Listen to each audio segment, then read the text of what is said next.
Саламатсыздарбы, биздин Чалкан медиа каналдын көрөрмандары. Биздин каналга жазылып, акыркы жаңылыктарды уңуздар.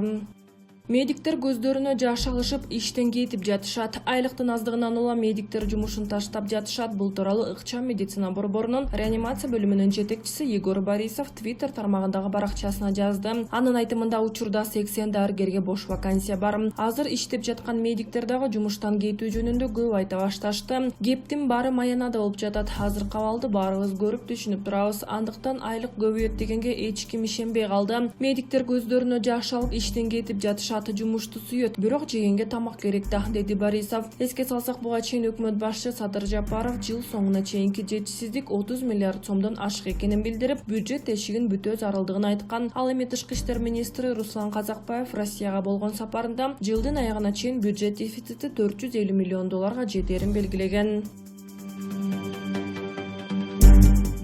Кытай тими айрым өкүлдөрдүн мамлекеттик карызынын көбөйүшүнө Кытай жоопту эмес. Айрым өкүлдөрдүн мамлекеттик карызынын көбөйүшү менен байланышкан көйгөйлөр үчүн жоопкерчилик Кытайдын мойнунда эмес, деп билдирди КР Тышкы иштер министрлигинин расмий өкүлү Жао Лидзян кезектеги ведомстволук пресс-брифингде. Белгилей кетсек, дипломат Кытай экономикалык кыйынчылыктарды башынан кечирип жаткан өлкөлөрдүн карыз жүгүн азайтуу боюнча чараларды күчөтөрүн баса белгиледи. Бир нече мамлекеттин өтүнүчтөрүн эске алып, Пекиналарды төлөнө элек карыздарынан бошотууну чечти, деди жана ал Кытай коронавирус менен жабыркаган дүйнөнүн жакыр өлкөлөрү үчүн жылдын акырына чейин карыздарды төлөө боюнча төлөмдөрдү тоңдуруу боюнча G20 тарабынан көтөрүлгөн демилгени колдойт, деп кошумчалады.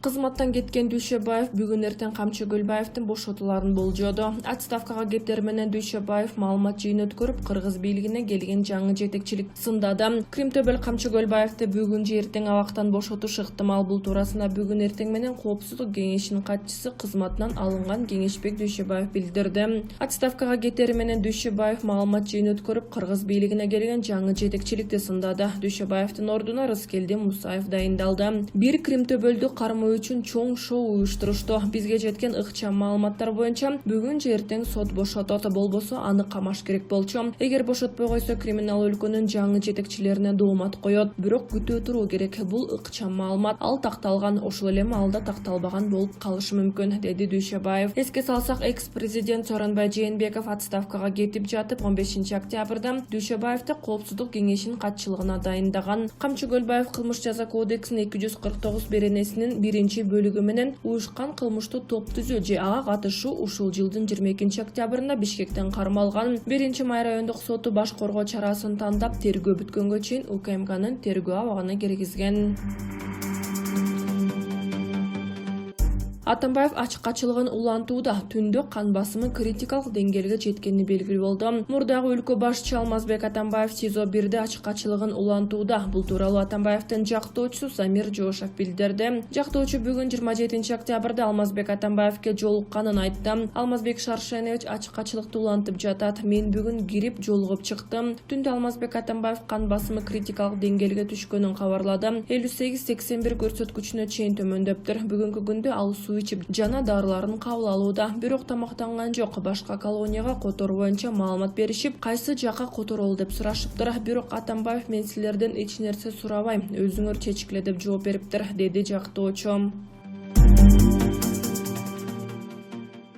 Садыр Жапаров президенттиктен кетсе, өлкө башчынын милдетин ким аткарат? Садыр Жапаров шайлоого катышуу үчүн отставкага кете турганы болсо, премьер-министр менен президенттик милдетин ким аткара турганына Спутник саресеп салып көрдү. Президенттин милдетин аткаруучу премьер-министр Садыр Жапаров Кочкор районуна жасаган сапарынын учурунда кийинки жылдын башында өтчү президенттик шайлоого талапкер катары катыша турганын билдирди. Айтымында ал ыйгарым укуктарын декабрда өткөрүп бермекчи. Эскерте кетсек, конституция боюнча президенттин милдетин аткарып жаткан адам шайлоого бара албайт. Путин Кыргызстан агенттиги Жапаров отставкага кеткенден кийин өлкөнү ким башкара турганына кызыгып көрдү. Конституцияны кайра окуп чыгып, юристтер менен сүйлөштүк. Баш мыйзамга ылайык, эгер президент мөөнөтүнөн эрте кызматынан кетсе, жаңы өлкө башчы шайлангыча анын милдетин жогорку кеңештин төрагасы аткарат. Эгер буга да мүмкүн болбосо, президенттин ыйгарым укуктарын премьер-министрге же анын милдетин аткарып жаткан адамга өтөт. Кыргызстандын өкмөттүү тууралуу мыйзамда эгер премьер-министр жок болсо, анын милдетин биринчи вице-премьер аткара турганын жазган. Белгилей кетсек, премьер отставкага кеткенде өкмөт толугу менен кеткен болуп эсептелет. Ошол эле убакта өкмөт мүчөлөрү милдеттерин аткара беришет. Нурлан Садыков, эгер президенттин милдетин аткаруучу кызматынан кетүүнү чечсе, жогорку кеңеш төрага тууралуу маселеге кайтышы керек деп эсептейт. Анын айтымында, өлкө башчынын милдетин аткаруудан баш тарткандан кийин спикер отставкага кетиши керек болчу. Президенттин милдетин жогорку кеңештин төрагасы аткарышы керек. Эгер ал баш тартса, парламент өлкө башчынын милдетин аткара турган жаңы спикер шайлашы шарт, деди Садыков. Мэриянын алдына Балбак Төлөбаевдин мэр болушуна нааразы болгон тарап митингге чыкты. Бишкек шаарынын мэринин креслосын талашуу дагы деле уланууда. Бүгүн 27 октябрда мэриянын алдына Балбак Төлөбаевдин мэр болушуна нааразы болгон тарап митингге чыгышты. Анда нааразы болгондар Төлөбаевге сиздин бул жакта иштегенге моралдык укугуңуз жок дешти. Ошондой эле алар Алмазбек Бакитаевдин, Азиз Сурахматовдун, Нариман Тюлеевдин жана Балбак Төлөбаевдин шаар мэри болушуна каршы экенин айтышты. Айтымында бул адамдар убагында бир команда болуп келген. Балбак Төлөбаев эгер эли каршы болсо, кызматта бир да мүнөт турбастыгын айтты.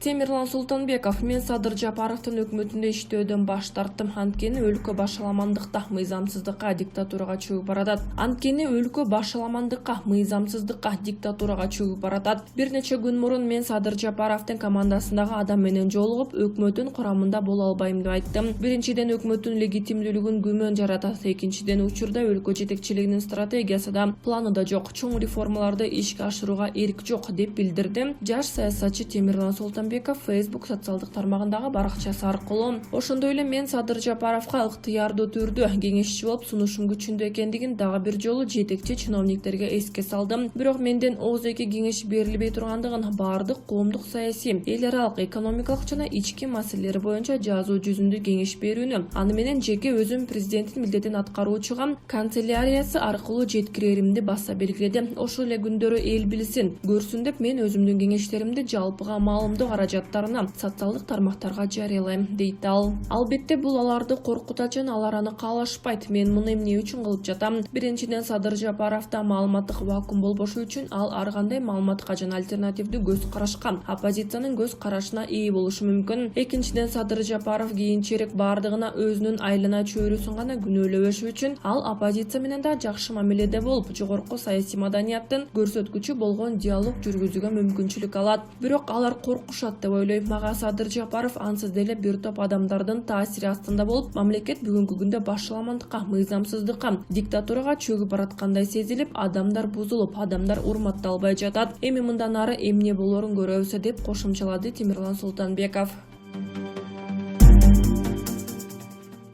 Тилек Токтогазиев, айлыктар аз, бөлмөлөрү суук экен. Тилек Токтогазиев айыл чарба министрлигине саналуу күндөр мурун жетекчи болгон. Министрликтин акыбалын Токтогазиев начар экен деп баалады. Башка министрликтерде салыштырмалуу бул жактын айлыгы аз экен. Жакшы адистерге жакшы маяна төлөп бергидей кылышыбыз керек. Иштөө шарттары дагы начарраак экен. Мисалы, жылуулук жок. Ушунун баарын акырындык менен ордуна алып келебиз. Документтердин баардыгы кагаз түрүндө экен. Аны электрондук форматка өткөрүү зарыл, деди министр Тилек Токтогазиев. Качан жумушчулардын иштөө шартын оңдоп бергенде гана ишин так билген адис кызматкерлерди сактап каларын баса белгиледи.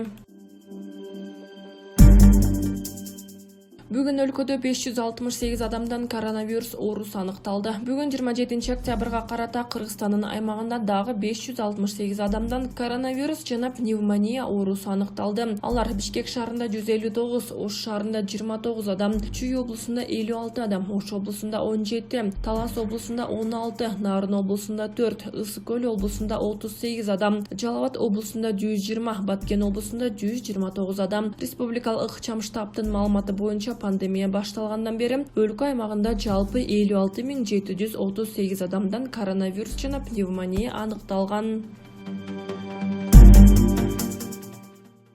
Токон Мамытов, Атамбаев эч кандай подвалда отурган жок. Бул тууралуу акыйкатчы Токон Мамытов билдирди. Жалган маалымат таратуунун кажети жок. Мамлекеттик жаза аткаруу кызматынын жетекчилиги Атамбаев биринчи кабаттагы изолятордо кармалып жаткандыгын билдирди. Мен эми өзүм жеке Атамбаевке барганы жатам. Бүгүн же эртең ведомство аралык комиссия соттолуучунун кандай шартта кармоо керектигин аныктайт, дейди ал.